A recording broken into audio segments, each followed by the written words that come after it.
மாயன் மந்திரக்கல் பண்டைய காலத்தில் சிறப்பான ஒரு நகரம் வளன்பதி.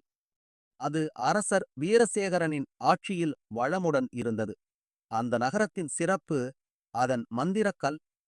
அந்த கல்லில் யாரின் முகம் பிரதிபலிக்கிறதோ அவருக்கு எதிர்காலத்தில் என்ன நடக்கும் என்பதை அறியலாம்.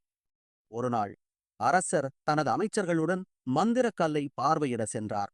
அங்கு அவன் பரிசோதிக்க ஒரு புதுமுகம் தேவைப்பட்டதால் அருகிலிருந்த ஒரு சிறுவன் அருணன் கல்லை நோக்கி பார்த்தான். திடீரென கல்லில் ஒரு மர்மமான காட்சி. அருணன் எதிர்காலத்தில் அந்த நகரத்தின் அரசனாக இருப்பதை அது காட்டியது. அதை பார்த்த அரசர் அதிர்ந்து போனார்.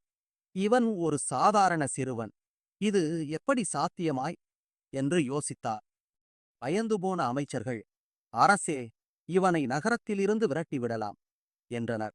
ஆனால் அரசர் அதற்கு சம்மதிக்கவில்லை.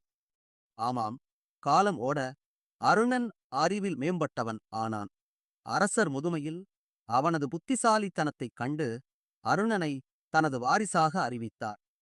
அந்த நாள் முதல் மந்திரக்கல்லின் சொல்வதெல்லாம் உண்மை என்பதற்கு அனைவரும் நம்பிக்கை வைத்தனர். ஒரு விதியை மாற்ற முடியாது, ஆனால் அதனை ஏற்று அதற்கேற்ப செயல்படலாம்.